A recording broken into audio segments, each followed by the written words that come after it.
Hi guys, welcome. Sorry that some of you had a rough morning, and I apologize about the timing. I was worried that would happen, but I was like, oh, I'm sure they want to sleep in and they won't get up early, and I guess I was wrong. My apologies. Welcome to class, guys. And by the way, if you don't know what she's talking about, Bree got eaten by a cat this morning. So that's what we're talking about in the chat. So if it were me, by the way, make sure that your video is off. While that might not seem like something a teacher would normally say, we found out something.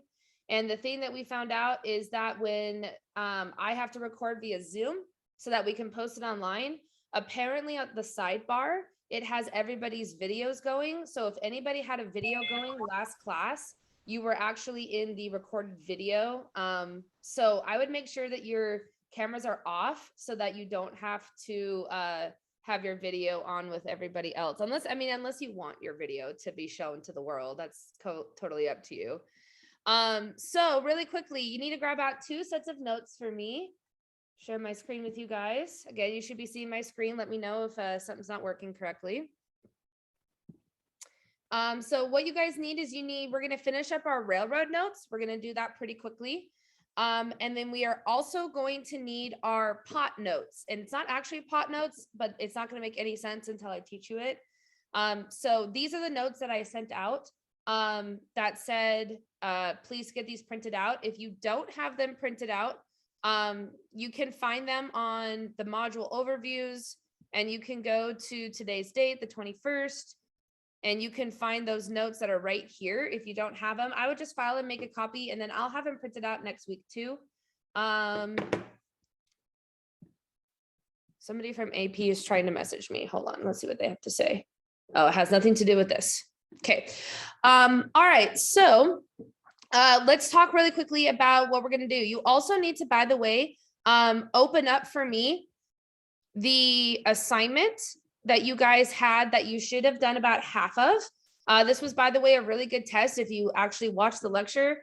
I had a ton of people turn this in that never watched the lecture, and it was a great way because if you were smart, you would know that you shouldn't have turned it in. But if you'll pull this up so that we can go over really quickly of what you need to do. And then we do have a DWP today, and we're not going to do it just yet though. So again, you can find all of that into your homepage. So you have a couple of things. Again, we're going to finish up our railroad notes. Then we're going to do the DWP and talk about what you're going to finish on the robber baron activity as your homework. It should only take about 5 minutes because we're going to change it just a little bit. And I will see everybody back on Monday. Super excited to see you guys. Thinking ahead, next Friday, you don't have school. So please don't come to school because you won't be here. I do have some bad news.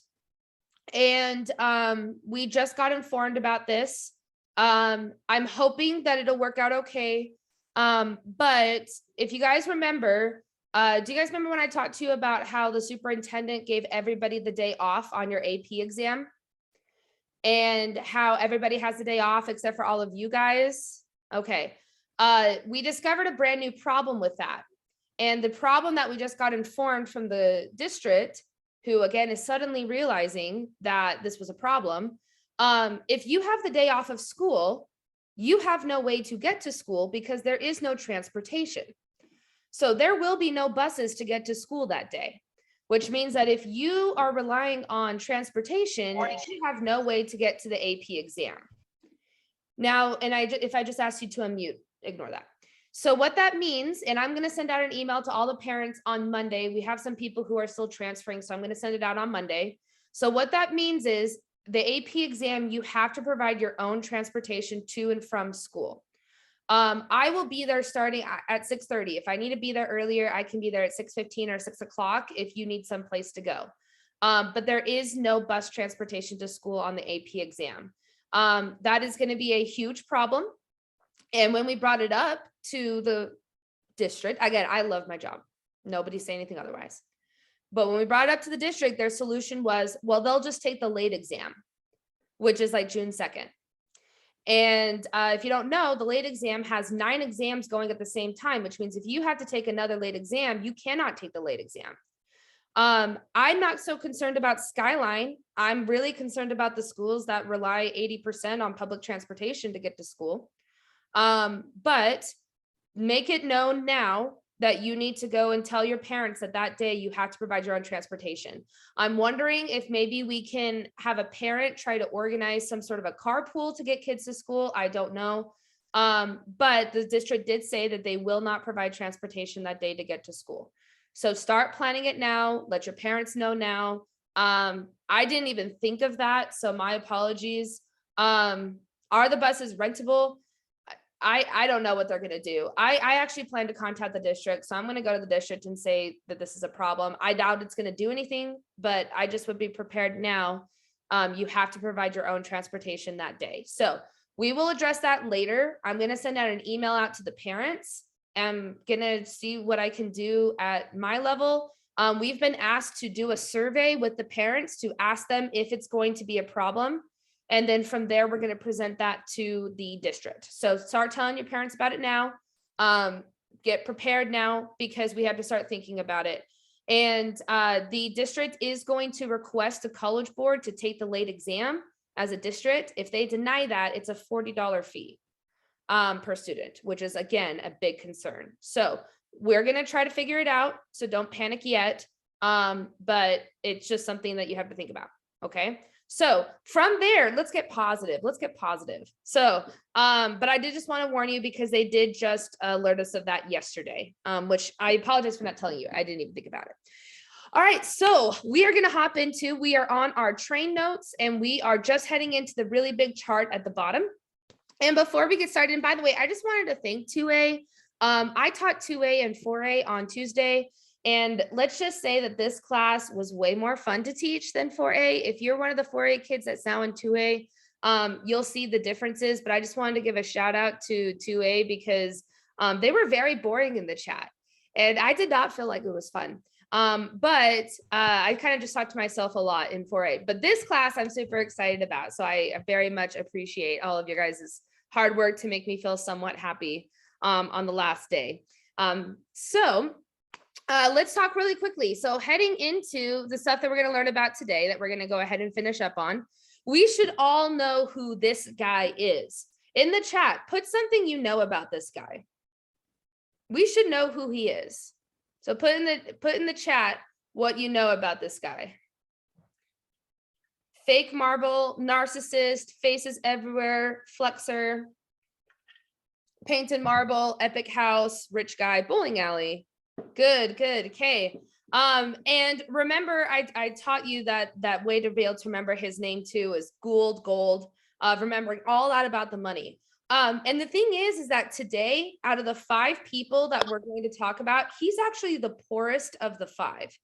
And so when we go to talk about some of these other guys, we talk about that wealth.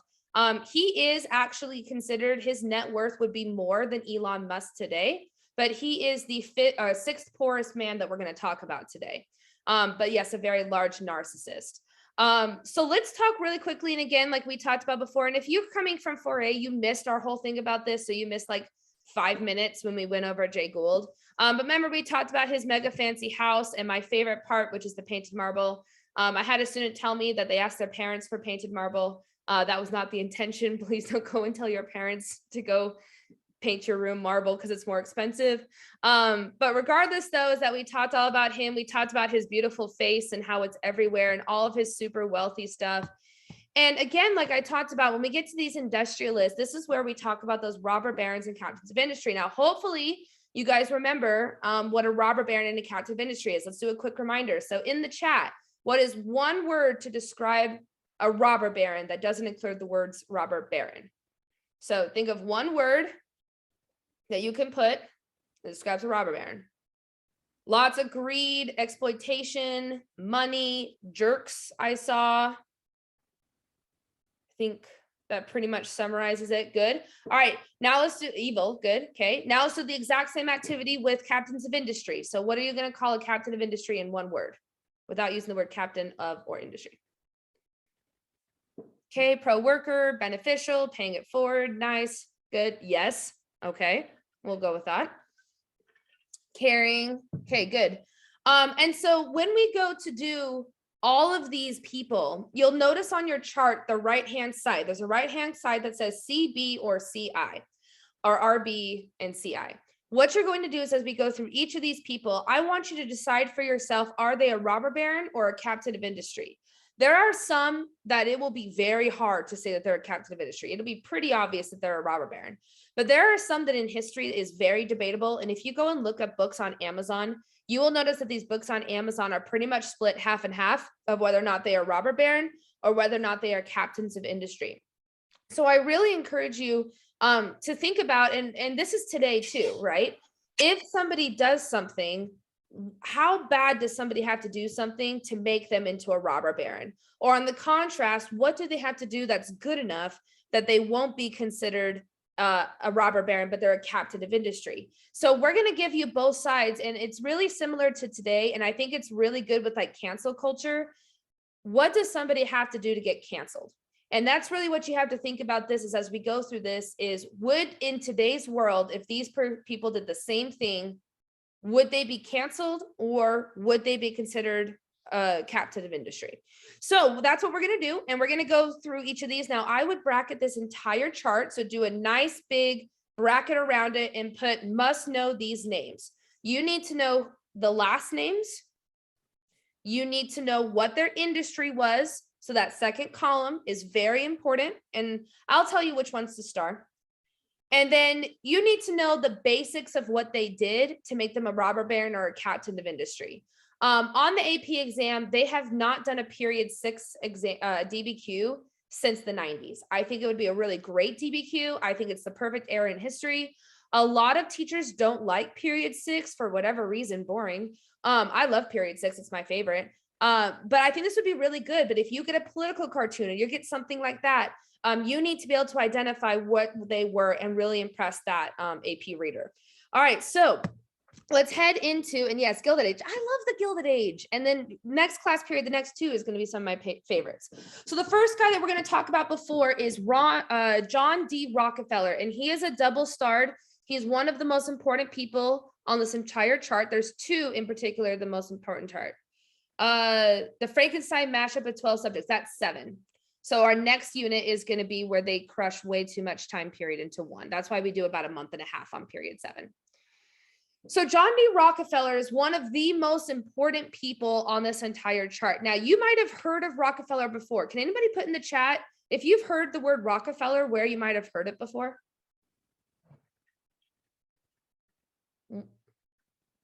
A song? Okay, that's interesting. Okay. All right, so Rockefeller Center is a lot of the ones. There is actually a song about him. You just might not have known it. So let's talk about John D. Rockefeller. So John D. Rockefeller's, his big industry is going to be oil. And if you want to star that, it's extremely, extremely important that you know oil on it. And it's not the oil you think of today. So today, when you think of oil, you probably think of gasoline. This is actually what is called kerosene, which is, if you want to write that down, that's Kerosene, kerosene. And kerosene oil is at this time the heating and the light. So it's not in today's world because we don't really have anything that needs gasoline. So kerosene is really this crude oil, and that's what he's going to become very well known for. Now, he ends up creating a company called the Standard Oil Trust, and that should be on the right-hand side in the bullets. Make sure you double star the word Standard Oil. Standard Oil is extremely, extremely important. And the reason it's super important is because this is really the first major trust. So when we talk about monopolies and trusts and things like that, this is really the first major one. You can see John D. Rockefeller's name right here as well. Now, when we talk about Standard Oil, all of these on the left actually used to be Standard Oil. They used to own about 98% of the oil marketplace. And the reason I want to bring this up now is because you still go, if you go to a Chevron, you still go to Standard Oil. All of these were broken up when they started to make laws that limited the trusts. Then they became other names, they renamed them or they were acquired. But all of these companies on the right, which the 2 at the top are the ones that are here in Utah, you go to those and you're actually going to Rockefeller's oil legacy from the past. Now, when we talk about how rich he is actually the world's first billionaire. And when I say the word billionaire, I'm referring to billionaire back then. So if you guys remember, I talked about how before, like Elon Musk is nothing compared to these guys. Let me give you an idea of how rich he is. Think of the number 32. And if somebody in the chat wants to do this with the commas and stuff, you can. It's 32 plus 36 zeros behind the number 32. So 32 add 36 zeros, and that's how much his net worth is when he retires. So when we talk about how much money this guy is actually making, it is, I mean, it blows the Elon Musk, it blows everybody out of the water today. This is part of the reason why the people today don't have this much money, is because the way that he did this was completely insane compared to what it is today. By the way, to give you an idea of how much it is, and Kepler did a really good job on this. Let's see. I'm trying to go, so it's 1, 2, millions, billions, trillions. So to give you an idea, Elon Musk is the first trillionaire in world history, in modern day, like the money today. If you do commas, 1, 2, 3, 4, 5, 6, 7 additional commas, and that's how much Rockefeller is worth at this time period. You could buy a lot of chocolate milk with that. That's very much true. Now, when we talk about his acquiring of money and how he was able to, and by the way, this is his net worth at the end is 318.2 billion. That is in that time period's money.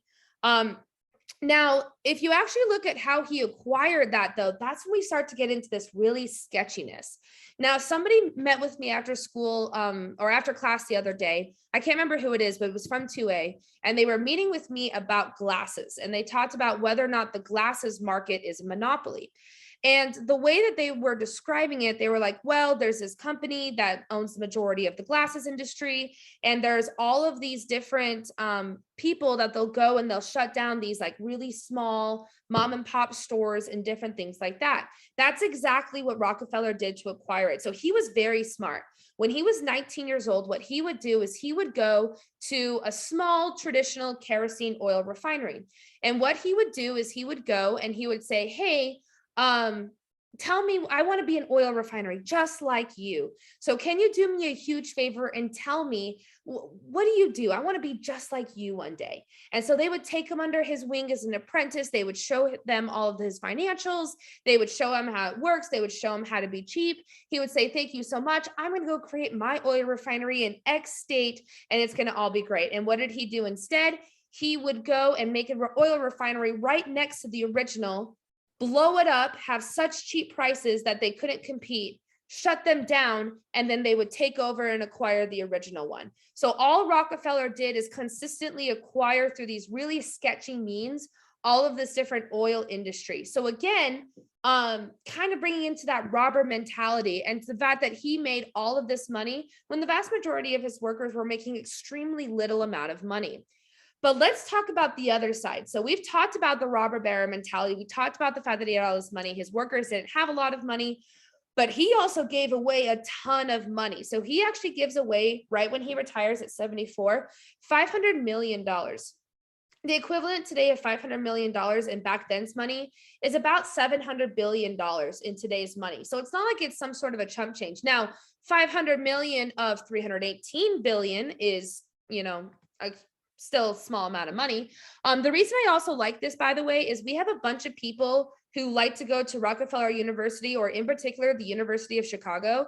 He paid for those to be created. So those are actually the creation of his design of wanting to give back to the community.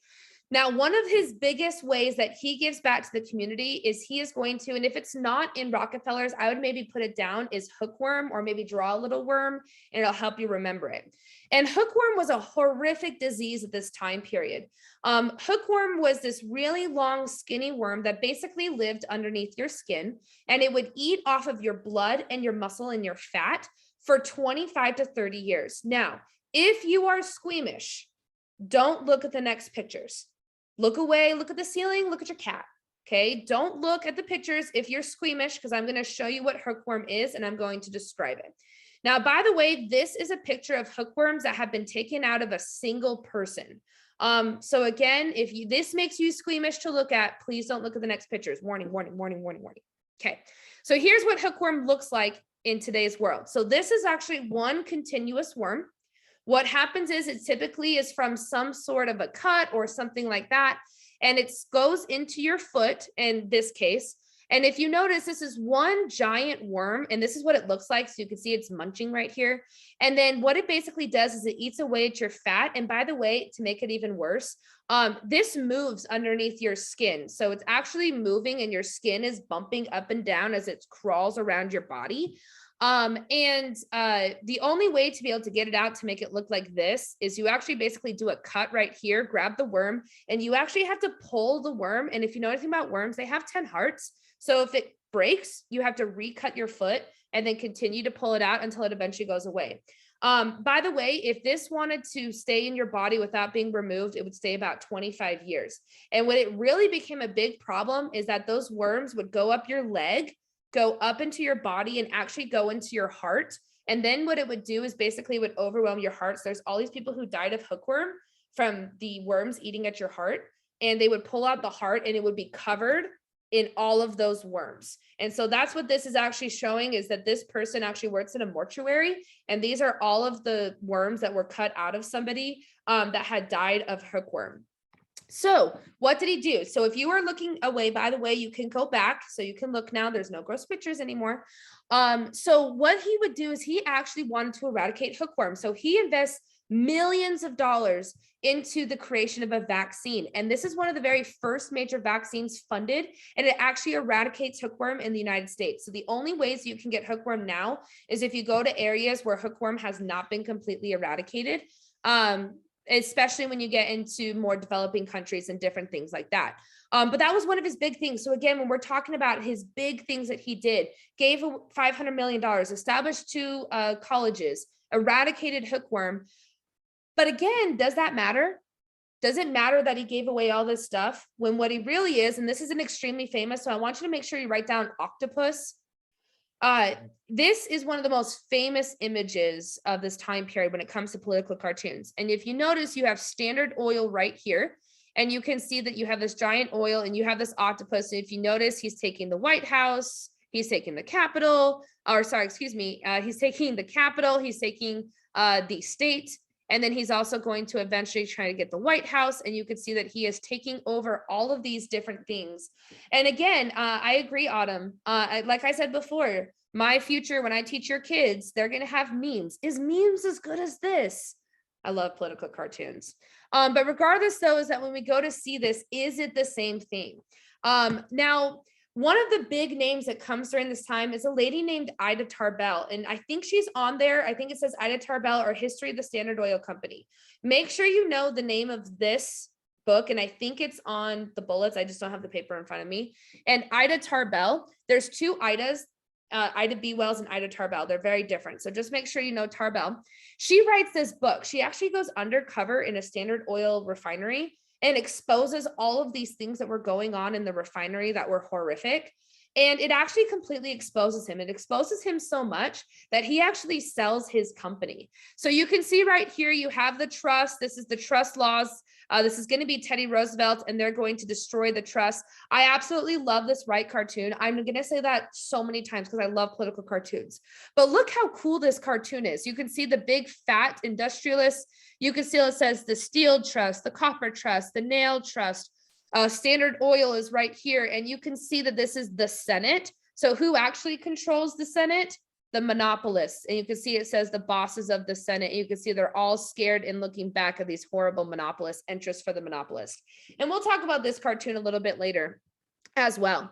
Now, by the way, if you are really interested in, I told you before, great ways to annoy your parents, ask them to paint your room marble because it's more expensive. But if you say, my parents are rich, you need to ask them for this for your future because you're never going to be as rich as Rockefeller. So if you go to New York, you can actually go visit his house. This is his house. It's called Keokuk, which means the lookout in oh my gosh, Iroquois. And by the way, this house sits on a 400-acre home. It has 3 golf courses, which is a full golf course, so 3 9-hole golf courses. And this is the maid's quarters. So to give you an idea of how expensive it is, this is the maid quarters over here on the right, and this is the playhouse. So if you ever felt like, again, your parents were doing everything for you, annoy them even more and ask them for this, to ask me for that playhouse, so that you can be able to be even more wealthy. Now, there is one thing I forgot to put in this PowerPoint. Somebody mentioned earlier Rockefeller Center or 30 Rock. Rockefeller Center was paid for by Rockefeller. So here's what I want you to do is on your paper, is he a robber baron or a captain of industry? In that thing on the far right, just put RB or CI. So again, we've talked about all that robber baron mentality, but we also talked about all the good he did. So I want you to think RB, CI. Go ahead and put it in that right-hand column. And we'll do a vote a little bit later of who we think is and is not. And now we're going to get to Carnegie. Carnegie is the second most important person on here. So there's 4 industrialists. The ones that you absolutely have to know is Rockefeller and Carnegie.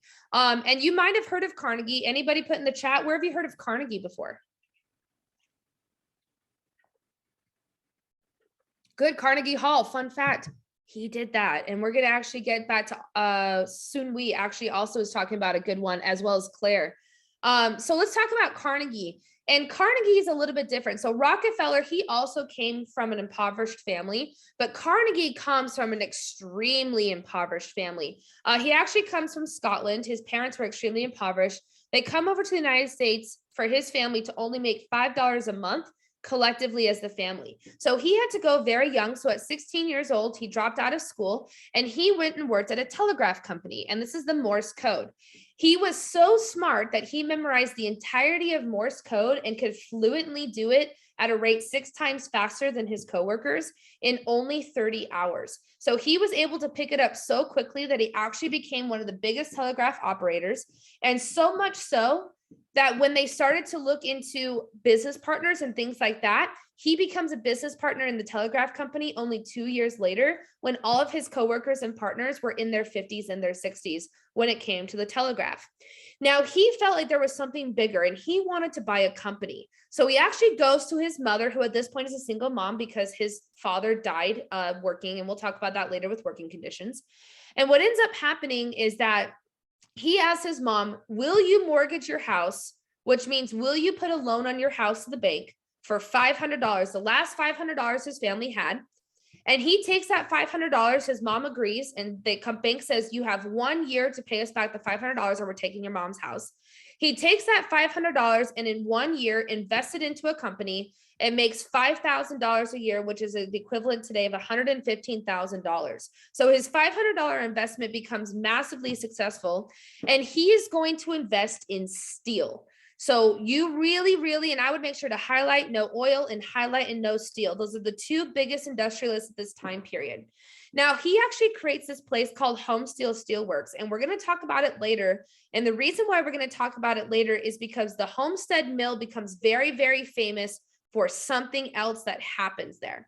The Homestead Steelworks was a very unique way of having a business. Basically, what they said is, not only do you work here, but you're also going to be required to live there, which is what you're seeing right here. So you would have to live there. I would say it's really similar to like when I worked at Disney, because Disney provided our housing for us, and we had to live there. But the rent to live in their homes was 70% of their income. And if you think about it, and I'll address that, Samantha, in just a second. So you pay 70% back to your employer in rent. So you give them $100, $70 is coming back to you. So I would argue, Samantha, that they were trying to do industrial paternalism, and that's what they claimed. But think about it, if, for example, you had to live there if you worked there and you're giving back 70% of your income back. So I would say it's industrial paternalism, but a robber barony version of industrial paternalism. But I love that connection, because it really is that they thought that they were really helping these guys out. Now, when they started to manufacture steel, nobody trusted steel, because traditionally iron and ore was the really heavy duty thing. Nobody trusted this flimsy little steel. So he actually creates a bridge, which is the Manhattan Bridge, out of steel, and nobody would go over it. And it's open for like 6 months at this point, and they only had 100 people who were willing to go across this bridge because they were so scared of the steel that it would collapse underneath them. So Carnegie actually had this fantastic idea. He hires 36 elephants, and he puts these elephants on the bridge, and he makes the elephants go across the bridge, proving to them that steel was good enough to be trustworthy, and then steel completely takes it over. How do you hire elephants? You hire the carnivals that own the elephants, and then you put it on there. Yeah, rent an elephant, exactly. And so there was basically the elephants were not paid. If you go into the history, there's a reason why elephants are not in circuses anymore. Really bad stuff. So regardless, though, is that basically what this did is it proved that steel were going to be good. This is part of the reason, by the way, and if you make sure, I think skyscrapers is on a bullet, but if not, make sure you put down skyscrapers, and maybe you can put elephants because it'll help you remember it. But basically, steel now becomes the #1 way of building. It becomes the #1 way of using all these different materials in building, and skyscrapers become possible because steel creates the outside of the skyscrapers and because it creates the elevators inside of the skyscraper. So steel completely revolutionized it, which is why if you ask Mr. Watts of what he would say is the #1 invention in world history, he will say the Bessemer process, which made steel affordable to be able to use. But the problem is that this idea of the Homestead Mills and things like that creates a union. And it creates this union because they are upset and they're tired of all this treatment of the workers and the fact that all their money is going back to the businesses. Which brings us to this guy. Now, this is a villain you're going to love to hate. So this is Henry Clay Frick. Don't associate our beautiful Henry Clay. He was named after Henry Clay, but he is not Henry Clay. So don't associate the two together. A good way to remember him is the word Frick. That's a really good way of remembering him. Carnegie spent the vast majority of his life controlling his companies in Scotland, which was his true home. And so because of that, in Scotland, he hired this guy Frick to run the business. So the union decides that they're going to strike. And so he is going to ask Carnegie, what do you want to do? And Carnegie responds, you handle it. I'm not even in this country. Go handle it yourself. Well, Frick decides to handle it by locking everybody out. So he actually completely locks the steel mill out with all the union workers, doesn't pay them. They had so much. I'm sorry for saying the word Frick. My apologies. So he completely closes it out. It was so disastrous that the vast majority of workers went into extreme poverty. Remember too, what's in the mill is also their homes. So they were basically evicted immediately from this because of Frick. Now, this isn't the only thing we have to care about Frick, and we're going to talk about that strike, by the way, a little bit later in just a moment. But that's not the only reason you have to know about Frick. You also have to know about Frick because it depends on your historian, but I don't like Frick. Okay, he's the main reason that one of the worst natural disasters in American history. In fact, until Hurricane Katrina, or actually after Hurricane Katrina, this is still the worst natural disaster in American history. It killed 3,800 people. It is actually considered more people died in the Johnstown flood than died in 9/11. Here's basically what happens. In upstate New York, there were these massive, beautiful houses that people would go as these industrialists to get away from the dirty, grimy, awful cities. And they would travel far distances, typically by train, and then they would go and get into a carriage and brought to these beautiful, gorgeous Adirondack houses and go to live there. Think of this as like the huge mansions that are these vacation homes. And they would go to these massive mansions in the Adirondack Mountains. Well, to be able to get there is that they would go and they would eventually were able to have like cars and things like that, as well as horse-drawn carriages. Well, the problem is that this one part, there was this giant dam with this itty bitty little road on it. And basically what happens is that Frick started to go, and Frick was pretty upset because when Frick got to the dam, he had to get out of the carriage and walk across the dam to get to the other side because it was too thin to fit his carriage. And this was not okay. This was not appropriate for such an industrialist such as Frick. And so he orders that the bridge be expanded at his own expense. The problem is that the soil that this was on was not a very stable soil. And as they began to expand the road, it completely weakened the dam underneath. Now they told Frick this, and Frick said, no, I want my carriage to be able to go across. So they begin working and they expand this dam. The dam lasted 3 days after the road was completed. Basically what happens is that the city at the bottom, which was known as Johnstown, basically they get all these alerts that say there's huge rain, evacuate. Now they had gotten this so much because they were at the bottom of the dam. And if you've seen Frozen 2, that's basically how it is. It was this massive dam with this city at the bottom. If that dam broke, that city was going to be gone. And they had gotten so many warnings that the telegraph operator who received the warning ignored it and walked away. He's like, I'm not going to go and alert people. We've heard this before and whatever it is. Well, the dam ends up breaking and completely destroys the town. Like I said before, about 3,800 people are killed out of 4,000 people in the city. So you're wiping away about 90 to 95% of the city. To give you an idea of how disastrous it was, this flood ends up being so destructive that the person that they found the farthest distance away was over 80 miles away downriver. And the last body that they found was 30 years after the flood. Now, interestingly enough, when you start to look into this and you question, so what should have been done? It's clear that they made a mistake. And in today's world, they'd be charged with manslaughter, they get sued, blah, blah, blah, blah, blah. Well, they get charged with the crime. It goes in front of a judge. There's zero witnesses, anything like that, or evidence done. The judge says, I already know the decision. He finds him innocent.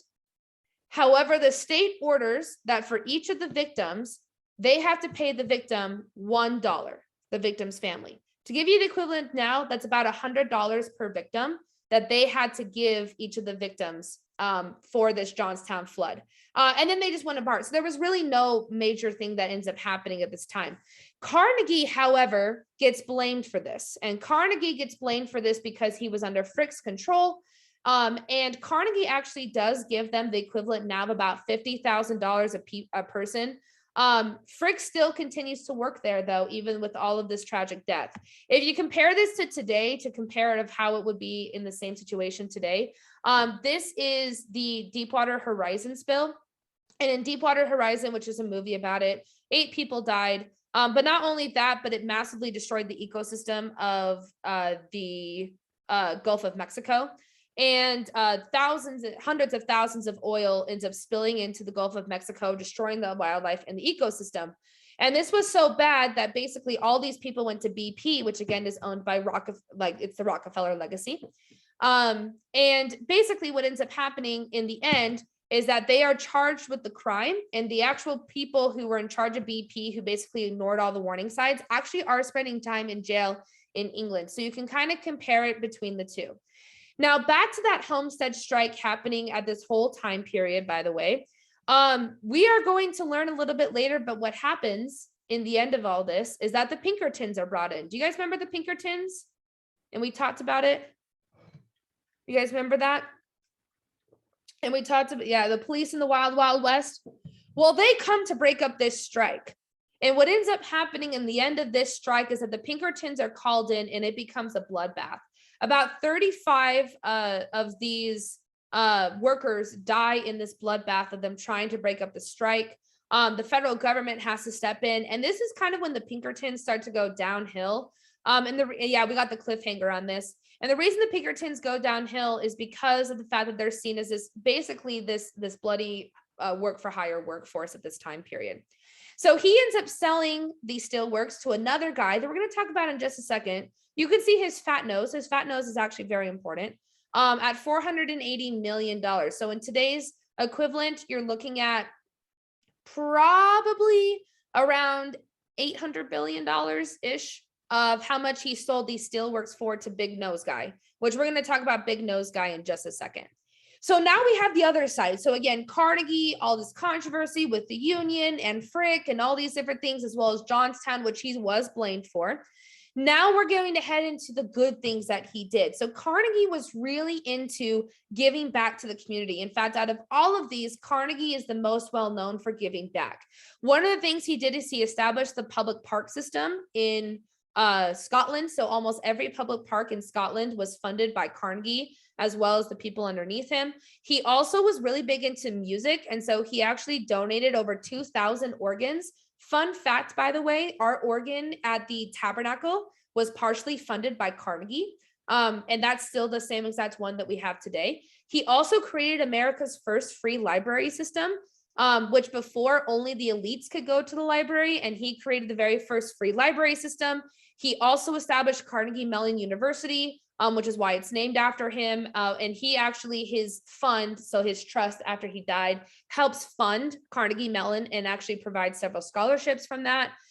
He also established Carnegie Hall to really push the creation of the arts. He also created the Carnegie Hero Fund, which attempts to award heroes and everyday heroes in their community. So if you do something really cool, they award one person per year who gets $10,000 in a medal. So for example, this guy named Doug Bacon was driving home from work, and he ended up seeing this car flipped over in the river, and this woman was drowning in her car. And so he jumped into the river, saved her life, pulled her out, gave her CPR, and saved her life. So he got $10,000 and a pretty medal. Now, in the end, Carnegie is going to give away 90% of his wealth, which is about $350 million that he gives away. Again, to compare this to Rockefeller, Rockefeller retired at about $480 million. So again, poor in this time period, but this would be the equivalent today. Carnegie was worth about the equivalent of 4 times more than Elon Musk. So you have to realize is that we're still looking at extremely wealthy people, even though he was considered not so wealthy. Now, he has an extremely important book called The Gospel of Wealth, which if it's not in the bullets, make sure you write down Gospel of Wealth. We're going to talk about that next week. It's a very, very important concept. Carnegie and Rockefeller are the most commonly referenced on the exam, with Carnegie being the top reference on the exam. So Carnegie, super, super important. Which brings us to this attractive man, which is Vanderbilt. Now, you might have heard of Vanderbilt before, and there's some reasons why you might have heard of Vanderbilt. But Vanderbilt, he actually begins in the Navy. He actually had a nickname called the Commodores. And the reason why is because the Commodore is the top-ranked naval official in the U.S. Navy. He actually gets his start in the ferry industry, but as trains begin to expand, ferries go less. And so instead, he decides to become the railroad tycoon. And he was extremely controlling of the railroads, in particular, the northern railroads. He creates, well, I was going to say, that's up to you, Autumn.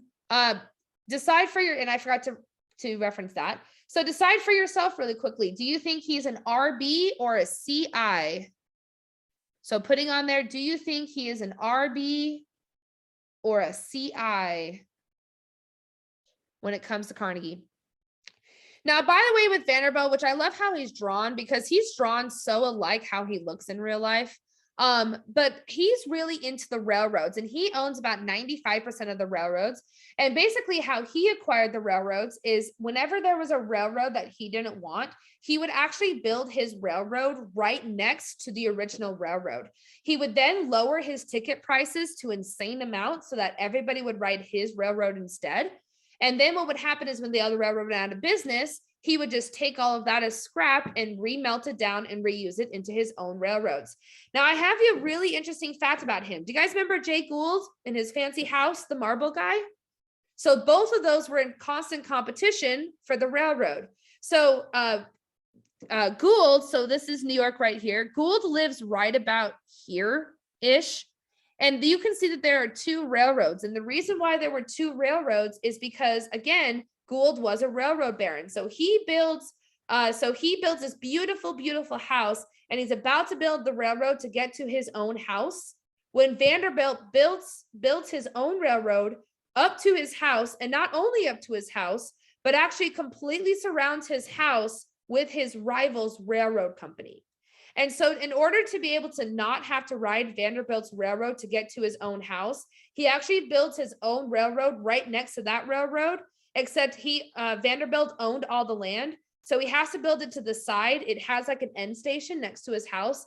And he has to build a bridge to walk over the top of the original railroad that was Vanderbilt's to avoid ever stepping on his rival's railroad. And by the way, as you might be able to tell, Vanderbilt easily wins, and Jay Gould, that's part of the reason his money lessens, is because he loses the railroad. It is petty, but that's the entire thing about this robber baron idea.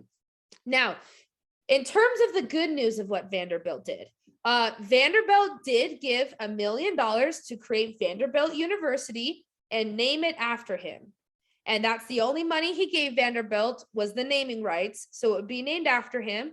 And Vanderbilt University, by the way, has a mascot. Does anybody know what the mascot's called? Oh, the chat has gone silent. I stumped you. It is the Commodores. And why is it called the Commodores? We just talked about it. Because it was his nickname. That's correct.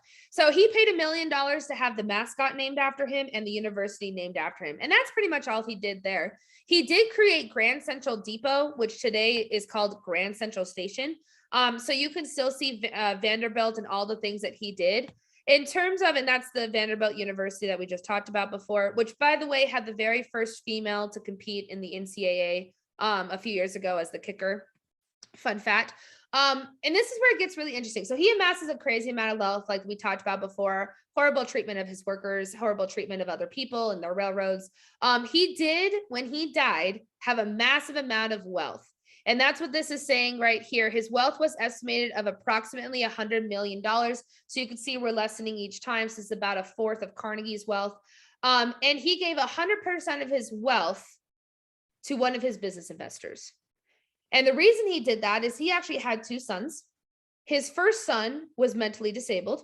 In today's world, more than likely, it's either severe autism or Down syndrome, but we don't know for sure because they locked him away. He said he wasn't able to give the money to his son because his son was, in a word, if you can assume what I'm going to say, I'm not going to say it. Refused to give it to his older son. And then his younger son, he said, was too worthless to receive his money. So he actually didn't give any money to his wife or his 2 sons and gave all of his money to his business partner. And so when he died, his family actually became extremely impoverished because they had no money. So on your paper, is he a robber baron or is he a captain of industry? What do you think? Up to you. I'm not implying anything. Okay. Last person that we're going to talk about is JP Morgan. Remember when I told you fat-nosed guy? I would just write down fat-nosed guy. And the reason why is because every single drawing of him is fat-nosed. So I would highly, highly suggest that you have fat nose. Now, unlike all the other people, Vanderbilt was born into a pretty wealthy family. Carnegie was pretty poor. Rockefeller was pretty poor. JP Morgan is the wealthiest of the wealthiest out of everybody. And the reason that he is so wealthy is because his family actually created something that all of you know for the most part. His uncle wrote Jingle Bells. And because he made so much money from the song Jingle Bells, his family was insanely wealthy over Jingle Bells. And so because of that, it was not McDonald's. McDonald's is created in the 1950s, but we'll actually talk about McDonald's. It's in the A-Push curriculum. Regardless, though, he creates Jingle Bells. And so they are massively, massively wealthy. So he uses that wealth to reinvest in the banking industry. Who has ever heard of Chase Bank before? Me. Okay, that's his bank. It was originally called JP Morgan Bank, and then it combined with the Chase Bank. So now it's called JP Morgan Chase. So if you go to Chase Bank, you're actually giving back to this wonderful fat-nosed man and his family's legacy. And the reason why he makes so much money is because, remember we talked about before the panic. So there's massive panics and there's massive economic downturn in the world. And because there is so much economic downturn, basically the economic downturn results in the government going bankrupt. Remember, we're on the gold standard and we talked about why that was such a problem. And because of this, the government was constantly needing money. But don't worry, JP Morgan's there. And this is what JP Morgan's going to say. He's going to say, look, government, I am so sorry that that is happening to you. I feel for you. Here's what I'm going to do. You need money? I'm going to give it to you. No strings attached. I'm just going to give it to you. You don't even have to pay it back to me.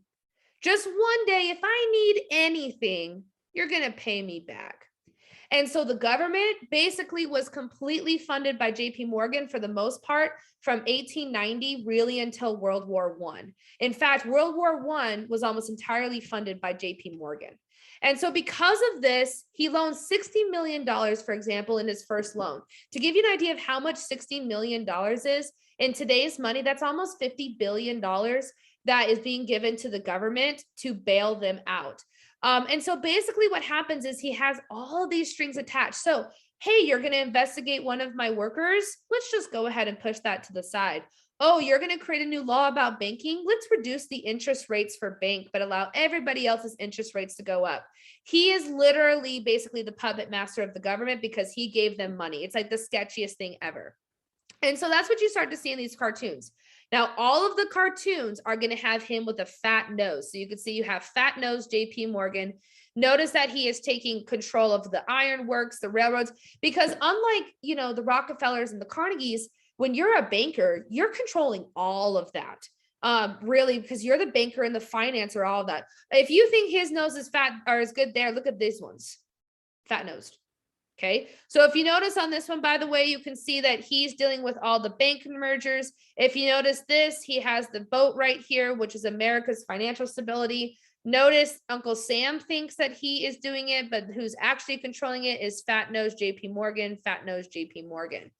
Now, eventually America solves this problem or attempts to by creating the Federal Reserve System. So instead of having in times of crisis a need to go to somebody else as a private bank, they have their own reserve system, but he comes right back in World War I and funds the government. But interestingly enough, his death actually comes back to haunt him. So he funds World War I. He gets shot by a pro-German fanatic who also tried to blow up the US Senate. He thought he was fine, and then he dies a few months later from that shot. Now, okay, we shouldn't, don't be rude to the dead, okay? But he does end up getting shot and killed and ends up dying from that bullet from that as well. So you have to decide, is it a robber baron or a captain of industry? It's up to you. What do you want to put? So in the chat, it's up to you. Because remember, if you're going to say both, you have to say, how was he a captain of industry? And I do have students who on JP Morgan, they will do something along the lines of, he was a captain of industry because without it, our government would have been completely financially ruined and we could have collapsed as a country. So it's up to you. I would say the two that are the most controversial are Rockefeller and Carnegie. And it really depends on where you do it. So Rockefeller, remember, he took over other businesses with shady business practices. He controlled all the industry. He controlled the kerosene prices. But then at the same time, he also eradicated hookworm. He gave ridiculous amounts of money back to the community. He established multiple universities. He established Rockefeller Center. So that's what you have to kind of decide is what's the balance on there. So on the back of the paper, and we are not going to get to the other set of notes. My apologies. It probably means we'll just push the test back one day, which isn't the end of the world.